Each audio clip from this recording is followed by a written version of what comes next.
spiritual. Saya cerita itu surat belum dikirim, itu surat balasannya sudah diterima dulu.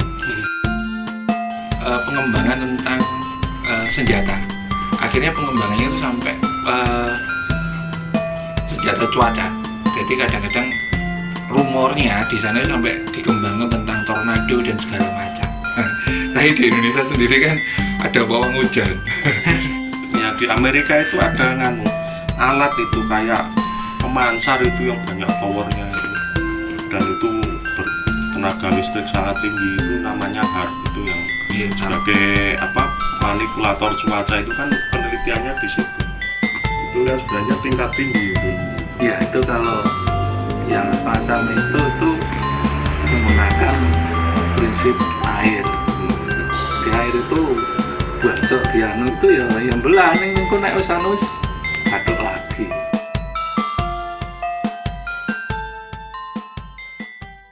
Yang menarik itu tentang ini mungkin agak menyimpang sedikit ya. Jadi di Amerika sendiri itu kan ada pengembangan tentang senjata.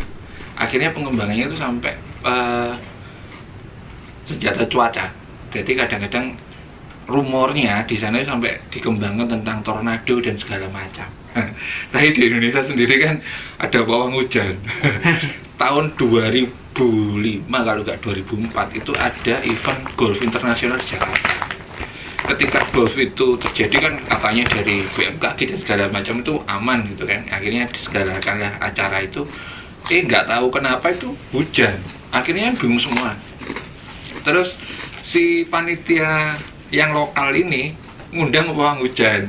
Terus pawang hujan cuma didoai aja, langitnya langsung terang. Wah itu yang ikut turnamen internasional itu heran semua. Loh ini kok bisa kayak gitu, padahal ini masih diteliti di Amerika. Ya di Amerika itu ada alat itu kayak pemansar itu yang banyak powernya itu, dan itu bertenaga listrik sangat tinggi, itu namanya HARP itu yang sebagai manipulator cuaca itu kan penelitiannya di situ. Cuma kan di sini kan cuma di balang orang balang ke cawer nih gendeng. Kadang nek diduti Samsu biar itu kan HARP tingkat tinggi. Makanya kadang-kadang ya itu tadi kembali lagi ke masalah penjajahan tadi, itu kadang-kadang kan karena fenomena-fenomena dulu itu orang yang kayak gitu, guyonannya kan gini, pawang hujan itu kan di mana-mana ada, dan itu adalah kemampuan yang cukup ditakuti orang luar negeri. Padahal itu cuma pawang hujan. Kalau pawang hujan itu bukan cuma ya, kalau zaman dulu itu rata-rata di setiap daerah itu pasti ada. Maksudnya sebuah ilmu yang lumayan cukup umum ketika zaman dulu. Dan itu kan yang jadi ketakutannya orang-orang barat itu, orang-orang penjajah. Kok bisa kayak gini? Tapi irane nek pawang hujan kok nggak disebut dukun ya? Ya sebenarnya disebut Pak dukun udan. Dukun udan. Ini kan pawang. Tapi kan ada yang harus ditundukkan. Istilahnya kalau pawang itu ada yang seperti pawang ular. Berarti ada yang menundukkan ular. Nah ya. Pawang gajah, hujan yang menundukkan hujan. Maka disebut pawang. Kan itu salah satu profesi yang berbau supranatural yang tidak bisa tergantikan oleh alat sampai sekarang. Sama ini. Orang disebut dukun pawang. Sama ini yang dibukukan internasional lagi tentang Sosok Kartono yang tentang perjanjian Jenewa itu loh. Begitu perjanjian Jenewa hari ini besoknya itu Sosok Kartono nulis tentang perjanjian Jenewa itu, padahal itu durasinya itu sampai yang bikin perjanjian loh kok tahu isinya. Itu kemampuan, salah satu kemampuan orang Jawa yang menginternasional. Ya kemampuan Jawa yang menurut cerita memang zaman dulu itu aneh. Surat itu baru mau dikirim, surat balasannya itu sudah diterima. Iya. Memang zaman dulu ya itu yang membuat hal-hal seperti itu, cerita-cerita seperti itu yang membuat seorang remaja mempunyai kecenderungan salah satunya belajar spiritual. Saya cerita itu surat belum dikirim, itu surat balasannya sudah diterima dulu. Kalau trennya zaman dulu itu disebut wong Jawa paling tidak itu duwe kemampuan. Ya. Trennya zaman dulu. Jadi dia benar-benar bangga disebut Jawa ketika dia memiliki kemampuan linuih salah satu. Kan kemampuan linuih kan banyak. Wah, makanya itu kan era-era zaman dulu itu ya itu ngudi kawruhnya untuk mencapai skill, salah satu skill yang entah apapun itu kan dimulai sejak biasanya sehabis setak itu. Peserta itu kemudian dia mencari spesialisasi yang memang benar-benar sampai dia tenang hatinya. Oh, aku sudah istilahnya sudah mempunyai bekal ya, untuk dia untuk persiapan untuk menghadapi masalah yang akan datang yang punya kebutuhan khusus, artinya profesi-profesiku yang akan direncanakan untuk dihadapinya kelak. Bergesernya zaman akhirnya bekalnya dari tabungan. Ya tapi ya tetap kalau di Jawa nggak bisa lepas dari spiritual. Iya. Itu pasti. Jadi karena kan manusia idealnya itu kan tetap Satrio Pinandito. Dia mau kanuragan dan pengetahuan ininya tinggi, tapi tetap spiritualnya juga tinggi, karena kan ya spiritual itu kan warongkonya kan. Nah kanuragan dan anunya itu kan curigonya, jadi ya nggak bisa dianulikan. Itu kan bahaya. Walik mas, spiritualnya itu kan yang melindungi ya tergantung Cara pandang juga. sudut pandangnya. Tapi intinya itu dua yang harus jadi lengkap. Yang harus lengkap. Karena kalau enggak itu cuma jadi senjata tok. Tidak ada ininya. Pelindungnya. Apa? Iya pelindungnya. Oh ya meng ligan terus ya Bahaya. boleh. Mongso. Golek anjingan.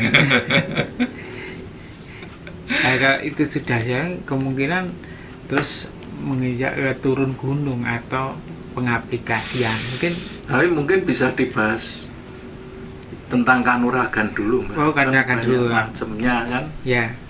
Jadi mau kita lanjutkan di apa diteruske. Diteruske enggak apa-apa. terus ke Ya monggo.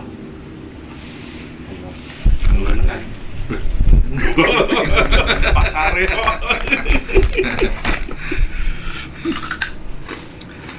Ya nek kanuragan sendiri kan itu kan yang seperti tadi siapa yang bilang itu, yaitu kan mengolah raga gitu. Sebenarnya itu kan diawali dari rasa pingin lebih dibanding yang lain gitu. Iya. Pengen sekti lah, pengen bahkan pengen sugih gitu. Itu juga kanuragan juga gitu. Dan itu memang salah satu syaratnya itu memang tekad yang harus gede. Ya, tentunya diawali dengan niat dan disiplin gitu kan. Misalnya kalau disuruh membaca mantra sehari berapa ribu kali ya itu ya dilaksanakan gitu dengan dilambari puasa dan sebagainya. Ya, rata-rata kalau nggak selama 40 hari atau 41 hari minimal ya, seperti itu. Atau kalau ada yang istilahnya poso Senin Kemis tapi dia setahun gitu, itu juga ada yang kayak saya pernah ya, cuma ini kan cuma hasil baca-baca itu kayak Pancasona itu kan dia kan kalau nggak salah itu Senin Kemis tapi saya selama setahun gitu. Itu kan itu yang mati hidup lagi itu. Nah itu kan kalau pada nganu kan istilahnya kan tingkatan awal itu kan dia cuma luka gores gitu, bisa nutup kembali cepat diusap atau apa gitu kan. Kalau apa mungkin darahnya jatuh ke tanah itu terus nutup kembali. Tapi pada tingkatan yang level tertinggi konon tuh ya, ini nggak hanya darah, keringet saja itu kalau netes ke bawah, nggak harus darah, itu bisa nutup kembali lukanya. kepalanya putus itu, darahnya belum jatuh tapi keringetnya udah jatuh itu langsung balik gitu kan. Ya itu gimana itu kalau gitu nalarnya itu kan sebenarnya tingkat tinggi itu. Ya itu kalau yang semacam itu tuh menggunakan prinsip air. Di air itu bacok dianu itu ya belah ning niku nek wis anu wis gaduk lagi. Jadi satu.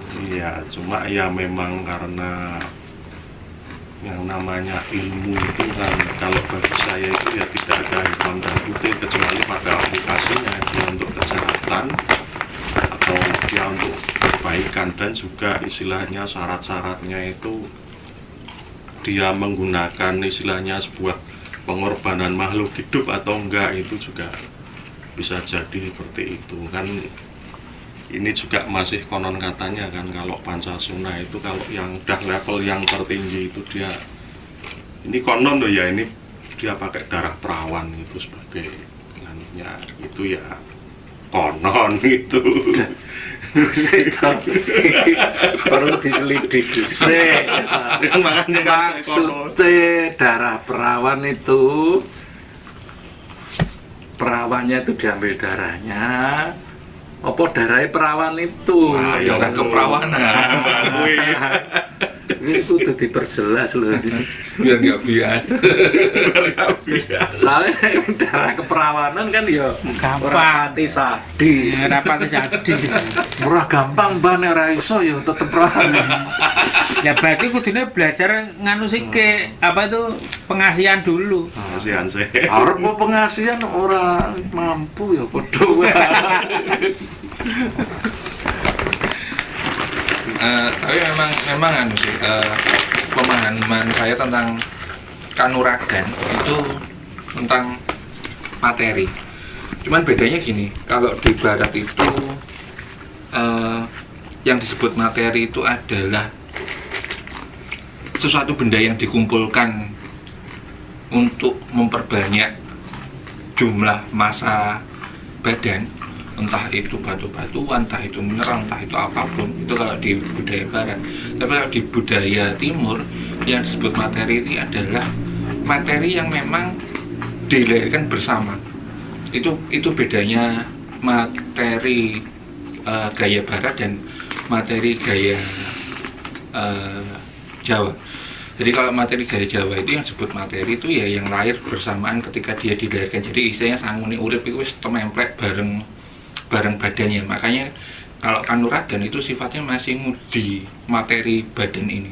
Bagaimana kemampuan badan ini, gimana menguasai badan ini, gimana mengenal saudara-saudaranya dan segala macam yang bareng bersama lahir. Makanya pengetahuan tentang sedulur papat dan segala macam itu memang adalah kemampuan basic yang untuk menentukan kadang olah keilmuan ke tingkat selanjutnya. Makanya ketika ngomong materi kan rata-rata ngomong mikirnya sudah budaya Eropa. Enggak, kalau Jawa itu bukan, sebenarnya masih materi. Tapi materi yang dimaksud Jawa itu adalah materi yang bersamaan dengan kelahiran. Badan tubuh itu termasuk materi. Kalau di barat kan yang disebut materi adalah penambahan jumlah di luar badan. Bedanya itu sih. Maksudnya beda pengistilahnya kalau menurut pengamatan saya sih itu. Makanya kalau dalam kanuragan sendiri, yang disebutlah kanuragan sendiri itu adalah yang bersifat kematerialan yang bersama diri kita. Makanya itu nanti jatuhnya macam-macam. Bisa nanti bentuknya jadi olah bela diri, olah keilmuan. Kadang-kadang itu jadi basic dasar ke spiritual. Itu tetap basicnya ke material badan itu sendiri. Soalnya istilah materi itu dari bahasa Inggris, meter itu kan. Meter lah itu, terus bahasa Jawanya apa gitu kan. Jadi apa sesuatu yang wujud gitu kan. Nah kalau orang Jawa zaman dulu kalau lihat demit atau makhluk halus itu dianggap wujud gimana? Ya itu ya bisa dianggap materi juga kan. Wong gelombang itu termasuk materi. Karena saya iso maksudnya ketika bisa melihatnya ya materi dia. atau yang bisa dirasakan oleh panca indera itu juga bisa gitu. Jadi memang pengunsuran di Jawa itu ya unsur-unsur yang alam itu kan tentu ya beda pemahaman dengan unsur-unsur ala barat yang sekarang ini kan ada 117 atau 100 berapa unsur itu yang sudah ditemukan itu kayak oksigen, Kalau besi. kalau di Jawa itu sesuatu yang bisa dilihat, sesuatu yang bisa, maksudnya memang bisa dilihat bentuknya, itu disebut materi. Tapi sesuatu yang tidak bisa dimaterikan itu baru disebut imateri. Yang dimaksud imateri ini termasuk emosi dan segala macamnya. Karena itu imateri itu biasanya bentuknya dari pengaplikasian dari materinya. Jadi rasa itu adalah ilmu tentang imateri. Tapi kalau yang materi itu sesuatu yang gelombang dalam pengistilahan dalam bahasa Jawa itu termasuk materi karena bisa dilihat wujud. Karena metodologinya itu dewasa ini kan sering bercampurnya istilah, bercampurnya pemahaman antara budaya barat dan timur. Akhirnya kadang-kadang kita terlalu disibukkan tentang pemahaman bahasa. Iya, karena pemahaman bahasa itu kan kalau dari buku yang pernah saya baca itu kan bukan ya gelombang lah, atau mungkin bisa dikatakan sefrekuensi, itu namanya istilahnya raso. Itu yang dia yang menyebar gitu, sedangkan roso itu adalah kesadaran itu sendiri. Ini kalau kita dihubungkannya dengan istilahnya olah pribadi, olah diri sendiri yang bersifat spiritual itu. Ya, Cuma kan memang itu sebenarnya kan landasan untuk sebagai olah kanuragan gitu. Pripun Mas Agus? ya kalau kanuragan gitu kita ini ya sepertinya kan tentang macam-macamnya itu kan kayak ada untuk pertahanan itu kan seperti kebal, terus tembus kilan dan sebagainya kan, ada yang untuk menyerang itu seperti haji-haji Brojomusti, yang pukulan-pukulan seperti itu. Kemudian